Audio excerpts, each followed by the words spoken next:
Pembacaan dari surat pertama Rasul Paulus kepada Timotius. Ajarkanlah dan nasihatkanlah semuanya ini. Jika seorang mengajarkan ajaran lain dan tidak menurut perkataan sehat, yakni perkataan Tuhan kita Yesus Kristus, dan tidak menurut ajaran yang sesuai dengan ibadah kita, ia adalah seorang yang berlagak tahu, padahal tidak tahu apa-apa. Penyakitnya ialah mencari-cari soal dan bersilat kata yang menyebabkan dengki, cedera, fitnah, curiga, percakapan antara orang-orang yang tidak lagi berpikiran sehat dan yang kehilangan kebenaran, yang mengira ibadah itu adalah suatu sumber keuntungan. Memang ibadah itu kalau disertai rasa cukup, memberi keuntungan besar, sebab kita tidak membawa sesuatu apa ke dalam dunia, dan kita pun tidak dapat membawa apa-apa keluar. Asal ada makanan dan pakaian, cukuplah. Tetapi mereka yang ingin kaya, terjatuh ke dalam pencobaan, ke dalam jerat, dan ke dalam berbagai-bagai nafsu yang hampa dan yang mencelakakan, yang menenggelamkan manusia ke dalam keruntuhan dan kebinasaan. Karena akar segala kejahatan ialah cinta uang, sebab oleh memburu uanglah beberapa orang telah menyimpang dari iman dan menyiksa dirinya dengan berbagai-bagai duka. Tetapi engkau, hai manusia Allah, jauhilah semuanya itu. Kejarlah keadilan, ibadah, kesetiaan, kasih, kesabaran, dan kelembutan.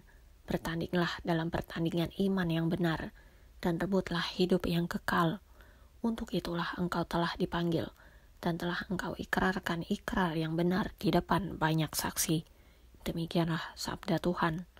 Mazmur tanggapan. Berbahagialah orang yang hidup miskin, terdorong oleh Roh Kudus, sebab bagi merekalah kerajaan Allah. Mengapa aku takut pada hari-hari celaka, pada waktu aku dikepung oleh kejahatan pengejar-pengejarku? Mereka yang percaya akan harta bendanya dan memegahkan diri dengan banyaknya kekayaan mereka.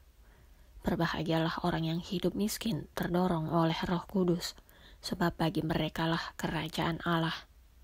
Tidak seorang pun dapat membebaskan dirinya atau memberikan tebusan kepada Allah ganti nyawanya, karena terlalu mahal harga pembebasan nyawanya dan tidak memadai untuk selama-lamanya. Berbahagialah orang yang hidup miskin terdorong oleh Roh Kudus, sebab bagi merekalah kerajaan Allah. Janganlah takut apabila seseorang menjadi kaya, apabila kemuliaan keluarganya bertambah, sebab pada waktu matinya semuanya itu tidak akan dibawanya serta kemuliaannya tidak akan turun mengikuti dia. Berbahagialah orang yang hidup miskin terdorong oleh Roh Kudus, sebab bagi merekalah kerajaan Allah.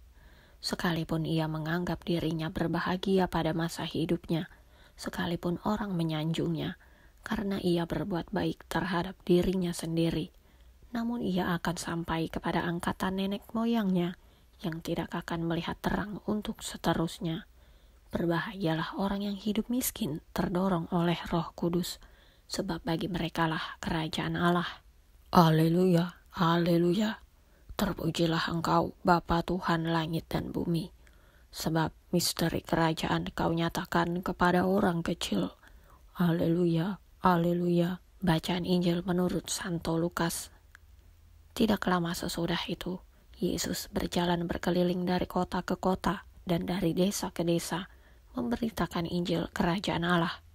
Ke-12 muridnya bersama-sama dengan dia, dan juga beberapa orang perempuan yang telah disembuhkan dari roh-roh jahat atau berbagai penyakit, yaitu Maria yang disebut Magdalena, yang telah dibebaskan dari 7 roh jahat, Yohana, istri Kuza, bendahara Herodes, Susana, dan banyak perempuan lain. Perempuan-perempuan ini melayani rombongan itu dengan kekayaan mereka. Demikianlah Injil Tuhan.